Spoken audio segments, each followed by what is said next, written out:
ஒரு தேர்தலில் வாக்களித்தவர்கள் அடுத்த தேர்தலில் அவர்களுக்கு வாக்களிப்பது கிடையாது. ஒரு தேர்தலில் அவர்கள் கட்சியில் இருக்கும் உறுப்பினர்கள் அல்ல வேட்பாளர்களே பார்த்தீங்கன்னா அடுத்த தேர்தல் அந்த கட்சியில் இருக்க மாட்டாங்க. ஒரு டிரான்சிட்டரி ஓட்டு, ஒரு ப்ரொட்டஸ்ட் ஓட்டு. ஆனால் வாரிசு அரசியல்னு மற்ற இந்தியா கூட்டணியில் இருக்கும் கட்சிகளை வந்து விமர்சனம் செய்வார். அதனால் அப்படி அவர் முதலமைச்சர் கொஞ்ச நாளைக்கு முன்னாடி சொல்லிட்டு இருந்தார். அதை இன்னும் சொல்கிறாரா இல்லையானா அண்ணாமலைகிட்ட கேட்டு சொல்லணும். நிறைய சொன்னார். ஒரு வருஷத்துக்கு இத்தனை வேலை வாய்ப்பு உருவாக்குன்னு சொன்னார். உன்னையும் காணும். அதனால் மோடி சொல்கிறது எல்லாத்தையுமே சீரியஸாக எடுத்துக்க முடியாது. கார்த்திக் சார், கடந்த தேர்தல் முடிவு நாடாளுமன்ற தேர்தல் வெற்றி பெற்ற பிறகு செய்தியாளர் சந்திக்கும் பொழுது நம்முடைய வெற்றி மகிழ்ச்சியை அளிக்கக்கூடிய அளவில் கிடையாது. நாம் தமிழர் கட்சியின் வந்து ரொம்ப போட்டிகள் நம்மளோட இருக்கிறாங்க, அதுக்காக வேலைகளை கடுமையாக பார்க்கணும்னு சொல்லியிருந்தீங்க. அதை எப்படி பார்க்கணும் சார்? சரி, நாம் தமிழருக்கு ஒரு டிரான்சிட்டரி ஓட்டு தான். அவர்களுக்கு எப்படி ஓட்டுனாக்க ஒரு ப்ரொட்டஸ்ட் ஓட்டு, ஒரு குறிப்பிட்ட வயது இளைஞர்கள் மட்டும்தான் வாக்களிக்கிறார்களே தவிர ஒரு தேர்தலில் வாக்களித்தவர்கள் அடுத்த தேர்தலில் அவர்களுக்கு வாக்களிப்பது கிடையாது. பார்த்தீங்கன்னா ஒரு தேர்தலில் அவர்கள் கட்சியில் இருக்கும் உறுப்பினர்கள் அல்ல வேட்பாளர்களே பார்த்தீங்கன்னா அடுத்த தேர்தல் அந்த கட்சியில் இருக்க மாட்டாங்க. ஒரு டிரான்சிட்டரி ஓட்டு, ஒரு ப்ரொட்டஸ்ட் ஓட்டு. அந்த இளைஞர்களை வந்து கொஞ்சம் சமுதாயத்தில் வந்து ஒரு எதிர்ப்பை தெரிவிக்க வேண்டும். அது வந்து ஆன்டி எஸ்டாப்ளிஷ்மெண்ட், யார் எஸ்டாப்ளிஷ்மெண்ட்டாக இருந்தாலும் ஒரு ஆன்டி எஸ்டாப்ளிஷ்மெண்ட் ஓட்டாக அவர்கள் வாக்களிக்கிறார்கள். அந்த இளைஞர்களோடு நம்ம இன்னும் அதிக அளவில் தொடர்பு வைத்துக் கொண்டு அவர்களுடைய எதிர்பார்ப்புகளை பூர்த்தி செய்ய வேண்டியது என்னை பொறுத்தவரைக்கும் சமுதாயத்தோட கடமை. ஆனால் பாமக அதிமுக கூப்பிட்டு இருந்தாங்க, இப்போ பாஜகவோட சேர்ந்துருக்கனால அதை எப்படி பார்க்குறீங்க? சரி, பாஜக நேற்று வரைக்கும் அவர் தான் வந்து வாரிசு அரசியல் பேசிக்கிட்டு அவர் வச்சிருக்க கட்சி அத்தனை கட்சியும் வாரிசு கட்சிகளை தான் அவர் கூட்டணி வைக்கிறார். இங்கே பார்த்தீங்கன்னா தெலுங்கு தேசத்தோட கூட்டணி வச்சுக்கிறாரு, அப்புறம் நவீன் பட்நாயக்கோட கூட்டணி வச்சுக்கிறாரு, அப்புறம் ஆர்எல்டியோட கூட்டணி வச்சுக்கிறாரு, பஸ்வான் கட்சியோட கூட்டணி வச்சுக்கிறாரு, இங்கே வந்து பாமகவோட கூட்டணி வச்சுக்கிறாரு. ஆனால் வாரிசு அரசியல்னு மற்ற இந்தியா கூட்டணியில் இருக்கும் கட்சிகளை வந்து விமர்சனம் செய்வார். அதனால் அவர்களோடு சேர்ந்தால் புரிந்தவர்கள், அவர்களை எதிர்த்தால் அவர்கள் வந்து ஊழல்வாதிகள் என்பது ஒரு கொச்சையான அரசியலை பாஜக பின்பற்றுகிறது.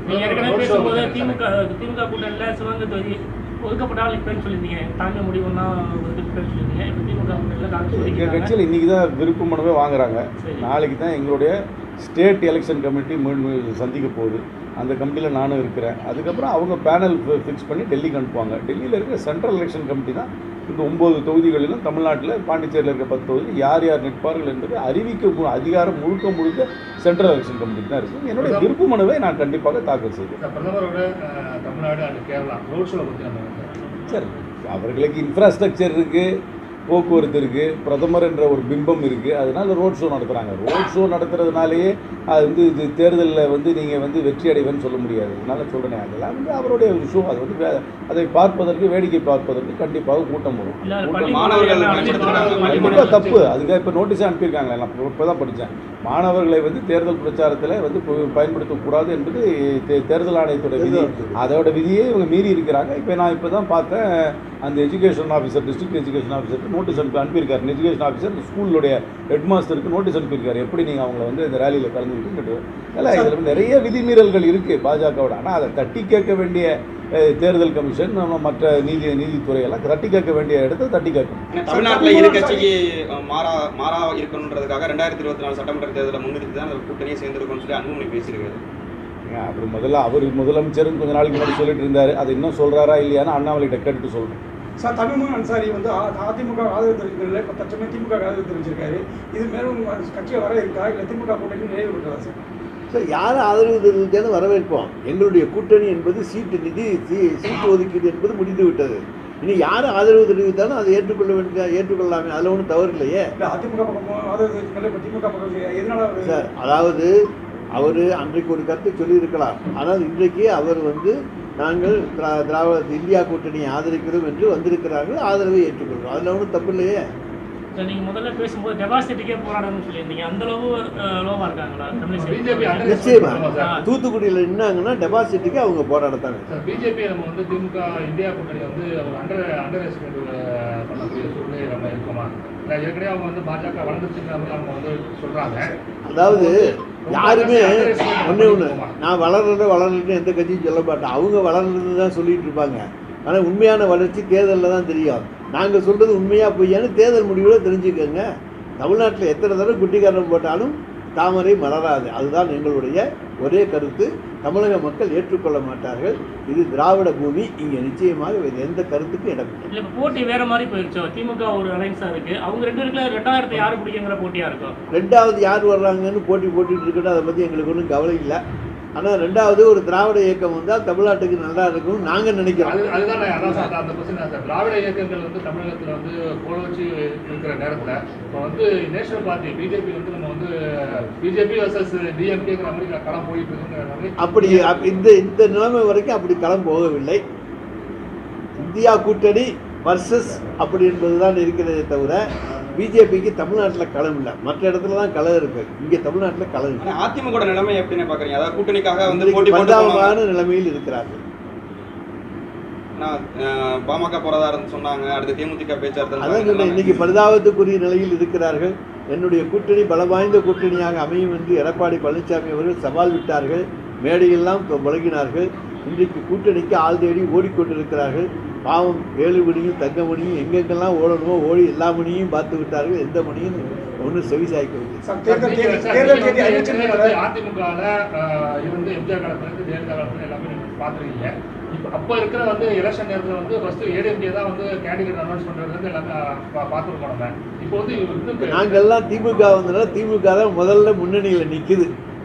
அதுதான் இப்போ அந்த உங்களுடைய மனநிலை வந்து நம்ம வந்து அப்போ இருந்த நாங்கள் வந்து 24 வருஷம் ஆச்சு என்ன, அதனால அதெல்லாம் பழைய கதை முடிஞ்சு போச்சு. அன்றைக்கு இருந்த அதிமுக வேறு, இன்றைக்கு இருக்கிற அதிமுக வேறு. ஆனால் இன்றைக்கு திராவிட முன்னேற்ற கழகம் எல்லாவற்றிலும் முதன்மையான இடத்தில் இருக்க வேண்டும் என்கின்ற நோக்கத்தோடு வெற்றி பந்தயத்தில் வேகமாக ஓடிக்கொண்டிருக்கிறது. சார், தேர்தல் அறிவிச்ச நேரத்தில் முதல் கட்டமாகவும் அதுவும் ஒரே கட்டமாகவும் தேர்தல் தமிழ்நாடு நடக்குதுன்னு சொல்லும்போது தமிழ்நாடு காங்கிரஸ் தலைவர் செல்வ பிறந்தகை சொல்லியிருந்தாரு, தேர்தல் கமிஷனுக்கும் பாஜகவுக்கும் ஒரு உடன்படிக்கை இருக்கிற மாதிரி சொல்லியிருந்தாரு. அது எந்த அளவுக்கு சார்? எங்களை பொறுத்த வரைக்கும் இதன் மூலமாக தமிழ்நாடு வந்து அமைதி பூங்கா என்பது எடுத்துக்காட்டாக வந்திருக்கிறது என்று தான் எடுத்துக்கொள்ளணும். ரொம்ப சுமூகமாக தேர்தல் நடத்தக்கூடிய சூழ்நிலை இந்தியாவிலேயே தமிழ்நாட்டில் தான் இருக்குது. அதனால் முதல் கட்டத்திலே நம்ம முடிக்கிறதுக்கு எந்த விதமான பிரச்சனையும் கிடையாதுன்னு எடுத்துக்கொண்டதாக ஒரு கருத்தையும் நாம் அந்த மாதிரியான கோணத்திலையும் எடுத்துக்கொள்ளலாம். ஆனால் வந்து தேர்தல் கமிஷனுக்கும் பிஜேபிக்கும் கூட்டணி என்பது நாடறிந்த உண்மை. இப்போ நாங்கள் வந்து யாரோடு எல்லாம் போட்டி போடணும்னா பிஜேபி தேர்தல் கமிஷன் எல்லாத்தோடையும் சேர்த்து தான் நாங்கள் மோதிக்கிட்டு இருக்க வேண்டியிருக்கோம். எங்களுக்கு எவ்வளவு அச்சுறுத்தல் வருகிறது என்பதை காலப்போக்கிலே பார்ப்பீர்கள். தேர்தல் கமிஷன் எப்படி ஒருதலை பட்சமாக நடந்து கொள்கிறது என்பதை பத்திரிகையாளர்கள் தான் நாட்டுக்கு எடுத்து சொல்ல வேண்டும். சார், அப்படி இருக்க காலகட்டத்தில் திமுக இந்தியா கூட்டணி வந்து அந்த அளவுக்கு எல்லாவற்றையும் மக்கள் சக்தி வெற்றி காணும். எதையுமே மக்கள் சக்தி முன்னால் எதுவுமே கிடையாது.